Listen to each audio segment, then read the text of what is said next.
नमस्कार। मैं हूं आपके साथ सुनील बॉबी और आप इस समय देखना शुरू कर चुके हैं खबर बिहार। खबर बिहार में बातें करते हैं बिहार की, खबरें होती है बिहार की। बिहार के खबरों के साथ साथ देश दुनिया में क्या कुछ चल रहा है तमाम खबरों से हम आपको कराते हैं अपडेट। बिहार में शिक्षा रोजगार का क्या है हाल और गांव की सरकार को लेकर क्या कर रही है बिहार सरकार, तमाम खबरों से हम आपको कराते हैं अपडेट। इन दिनों सीट शेयरिंग की चर्चा काफ़ी तेज है।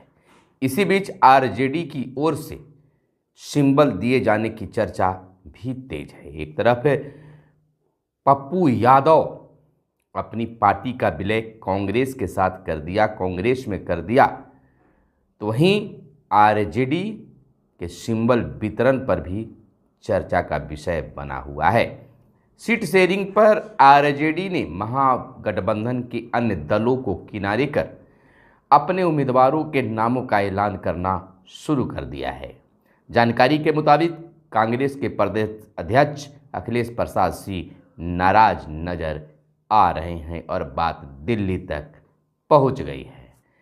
वहीं हम आपको बता दें कि चर्चित यूट्यूबर मनीष कश्यप एक बार फिर से चर्चा में आ गए हैं। मनीष कश्यप ने कहा, मुझे घूमने तक नहीं दिया जा रहा है। नेताजी को डर है कि अगर मंझौलिया थाना क्षेत्र के मैदान में 50,000 लोग आ जाएंगे तो मनीषवा का नाम दिल्ली तक चला जाएगा।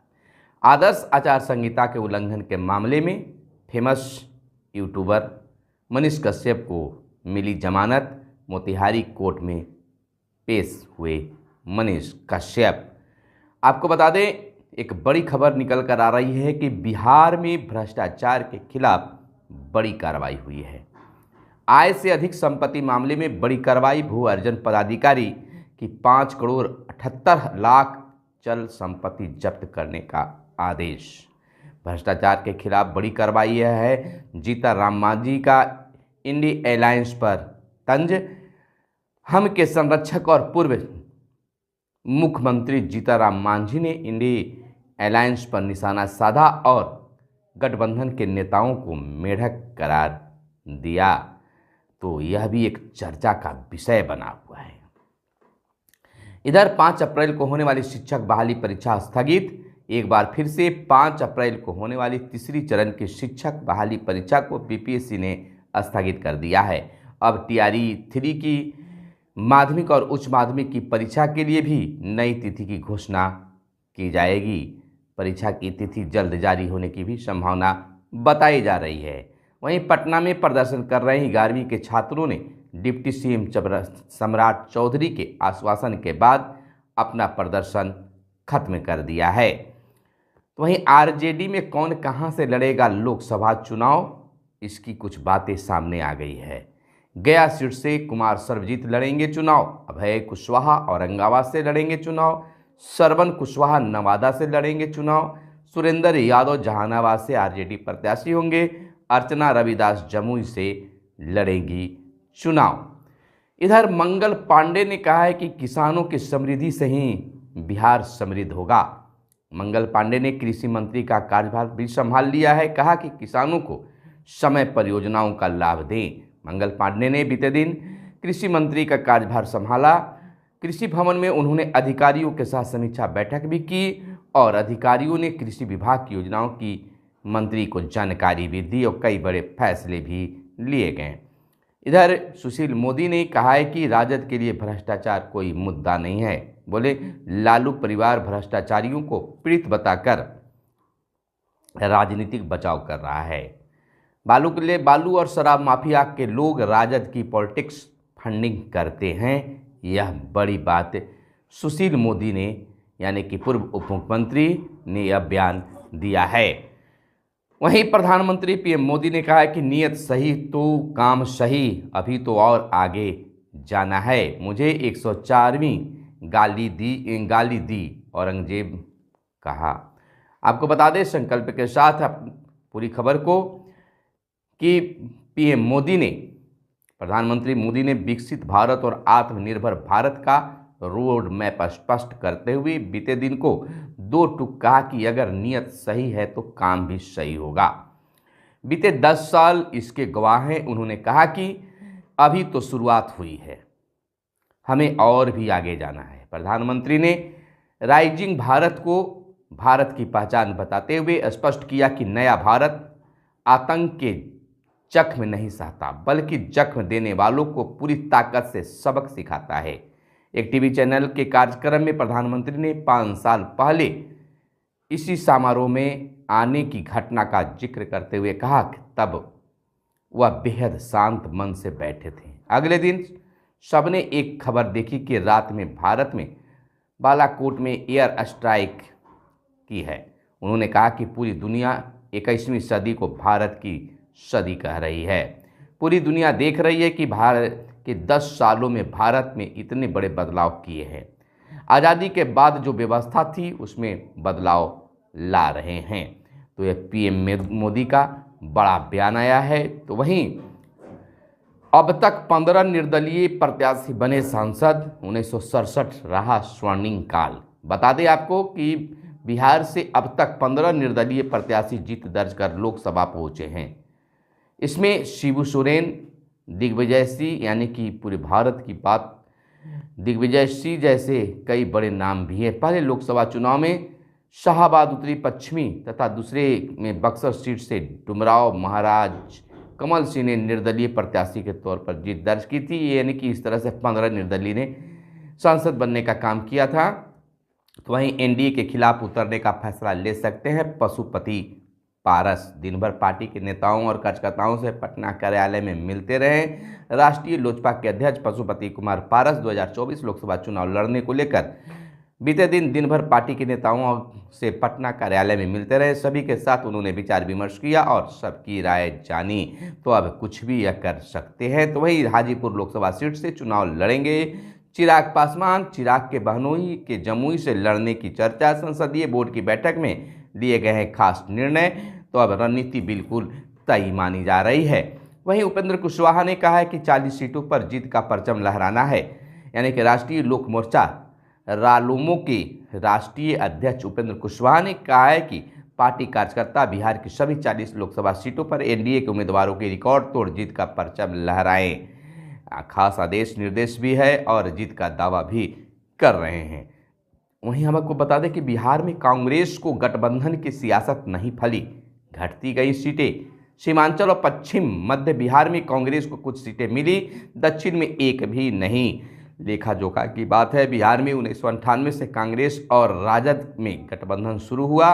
2014 में लोकसभा चुनाव में कांग्रेस को 10 सीटें मिली थी।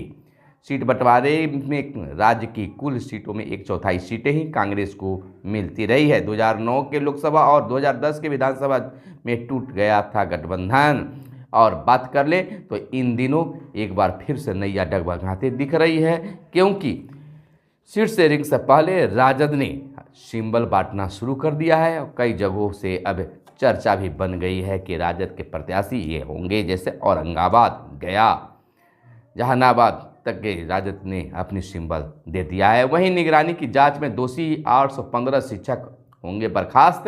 अब तक इन शिक्षकों की सेवा समाप्त न होने पर शिक्षा विभाग ने जताई है नाराजगी। 15 दिनों के अंदर बर्खास्त कर विभाग को रिपोर्ट भेजने को मिला है दिशा निर्देश। 2126 शिक्षकों पर प्राथमिकी दर्ज की गई थी जो निगरानी जांच में दोषी पाए गए हैं। इनमें से सबसे अधिक भागलपुर के शिक्षक बताए जाते हैं। इधर फैसला है अपनी पंचायत के विद्यालयों में ही 9वीं में होगा पढ़ाई। शहरी क्षेत्र में स्कूल टैग होंगे। यानी शिक्षा विभाग ने सभी जिलों में यह निर्देश जारी किया है। इधर रात 10 से सुबह 6 बजे तक लाउड स्पीकर बजाने पर रोक।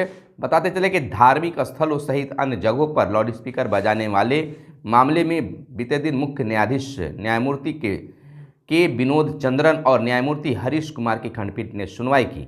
महाधिवक्ता अंजनी कुमार ने हलफनामा दायर कर बताया कि रात्रि 10 बजे से सुबह 6 बजे तक लाउड स्पीकर बजाने पर प्रतिबंध है। इधर फार्मासिस्ट बहाली चुनाव बाद कोर्ट का यह आदेश है। यानी पटना हाईकोर्ट ने फार्मासिस्ट पद पर बहाली मामले पर सुनवाई की। कोर्ट ने राज्य सरकार को फार्मासिस्ट की बहाली लोकसभा चुनाव के बाद 3 माह में पूरा करने का आदेश दिया है। इस पद पर बहाली के लिए शैक्षणिक योग्यता डिप्लोमा इन फार्मेसी ही रहेगी। न्यायमूर्ति डॉक्टर अंशुमान की एकल पीठ ने अरविंद कुमार द्वारा दायर अर्जी पर सुनवाई कर यह खास निर्देश दी है। इधर राजभवन की बैठक में शामिल नहीं हुए के पाठक। बैठक में शिक्षा विभाग के प्रतिनिधि के रूप में सचिव बैजनाथ पहुंचे। कुलपतियों ने कहा, विभाग की कार्रवाई से विश्वविद्यालय के कार्य हैं प्रभावित। शिक्षकों और शिक्षकेतर कर्मियों को सेवानिवृत्ति के दिन मिले सेवांत लाभ। विश्वविद्यालय में शिक्षकों के रिक्त पदों की शीघ्र हो बहाली, राज्यपाल का यह निर्देश है। राज्यपाल ने समस्याओं के समाधान पर भरोसा भी दिलाया है। तो वहीं निगरानी जांच, फर्जी दस्तावेज पर नौकरी पाए शिक्षकों पर हर दूसरे दिन प्राथमिकी। अगले 15 दिन में 816 प्राथमिकी अभियुक्त नियोजित शिक्षकों को कार्यमुक्त करने का निर्देश दिया गया है। तो वहीं शिक्षक बहाली पेपर लीक, 3 परीक्षा माफिया रिमांड पर, एक और महिला अभ्यर्थी गिरफ्तार। एसआईटी ने 7 को रिमांड पर लेने के लिए दिया था आवेदन। आयोग के कर्मी भी शक के घेरे में, साक्ष्य मिलते ही होंगी पूछताछ। 3 नौकरियां छोड़ चुका है सरगना विशाल।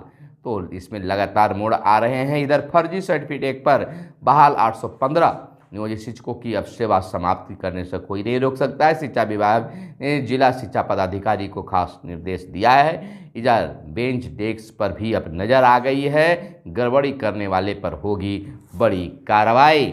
इधर 17,000 टीचर्स को मिलेगा टैब, अब ऑनलाइन बनाएंगे अटेंडेंस।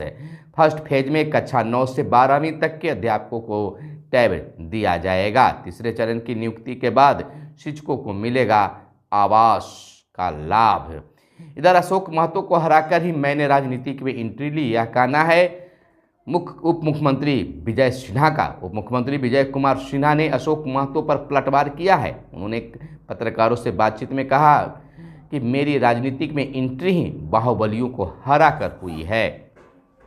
इधर वशिष्ठ नारायण सिंह ने कहा है कि नीतीश कुमार नए बिहार की शिल्पी हैं। यानी जदयू के राष्ट्रीय उपाध्यक्ष वशिष्ठ नारायण सिंह ने कहा है कि बिहार के बंटवारे के बाद सारा खनिज संपदा झारखंड के हिस्से में चला गया था। बिहार के हिस्से सिर्फ मिट्टी और बालू आया। मुख्यमंत्री नीतीश कुमार ने इसी बालू और मिट्टी से बिहार को सजाने और संवारने का काम किया है। नीतीश कुमार नए बिहार के शिल्पी हैं। तो वहीं इंटरनेट मीडिया पर भ्रम फैलाने वालों की अब खैर नहीं, कसेगा शिकंजा। यानी लोकसभा चुनाव पर सोशल मीडिया पर, इंटरनेट मीडिया पर चुनाव आयोग की खास नज़र होगी। इधर अमित शाह ने कहा है कि समान नागरिक संहिता भाजपा के एजेंडे में है। 2 टूक शब्द में कहा गया है। केंद्रीय गृह मंत्री अमित शाह ने बीते दिन कहा कि समान नागरिक संहिता यूसीसी भाजपा के एजेंडे में है। यूसीसी 1950 से हमारा कह सकते हैं मुद्दा है। पार्टी का मानना है कि एक धर्मनिरपेक्ष देश में सभी लोगों के लिए एक समान कानून होने चाहिए। तो वहीं पेपर लीक के 3 आरोपी रिमांड पर, महिला अभ्यर्थी के गिरफ्तार होने की भी चर्चा तेज है। तो यह थी आज की खास प्रमुख खबरें। आप चैनल पर नए हैं तो चैनल को जरूर सब्सक्राइब कर लीजिएगा। वीडियो पसंद आया हो तो लाइक ज़रूर कीजिएगा। बिहार के खबरों से जुड़े रहने के लिए, विभिन्न तरह से जानकारी प्राप्त करने के लिए, अगर आप छात्र हैं, शिक्षक हैं या कर्मचारी हैं या फिर राजनीति में रुचि रखते हैं, साहित्य से रुचि रखते हैं, हर चीज़ों की जानकारी के लिए आप हमारे चैनल से जुड़ सकते हैं। चैनल को सब्सक्राइब कर लीजिए। कैमरे के पीछे हैं मिस्टर साहिल। फिर मिलते हैं अगले वीडियो में। तब तक के लिए आप अपना बहुत बहुत ख्याल रखिएगा। जय हिंद, जय भारत, वंदे मातरम।